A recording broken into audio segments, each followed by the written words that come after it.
সাবেক তথ্য ও সম্প্রচার প্রতিমন্ত্রী মোহাম্মদ আলী আরাফাতের নামে হত্যাচেষ্টা মামলা করবেন সোশ্যাল মিডিয়ার বরাতে আলোচনায় উঠে আসা কন্টেন্ট ক্রিয়েটর আশরাফুল হোসেন ইরু আলম।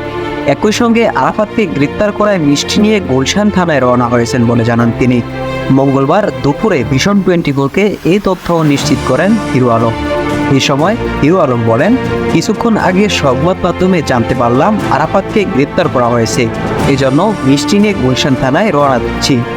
এখানে আশেপাশে যারা আছেন তাদের মিষ্টি খাওয়াবো। তিনি বলেন, এছাড়া বুধবার আরাফাতের নামে হত্যা মামলা দায়ের করব। এজন্য ইতিমধ্যে সিদ্ধান্তও নিয়ে ফেলেছি, কেননা এর আগে নির্বাচনের সময় আমাকে হত্যা চেষ্টা করেছিল সে, এমনকি আমার জেতা আসন ছিনিয়ে নিয়েছেন আলী আরাফাত।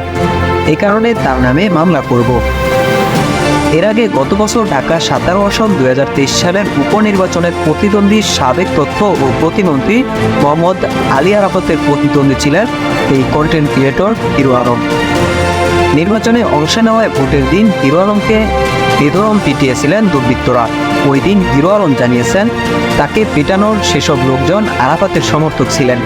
গত 5 আগস্ট শেখ হাসিনা ক্ষমতা ছেড়ে দেশ থেকে পালিয়ে যাওয়ার পর আওয়ামী লীগের নেতাকর্মীরা আত্মগোপনে চলে যান, এমনকি কেউ কেউ গোপনে দেশ ছাড়তে গিয়ে আটক হন।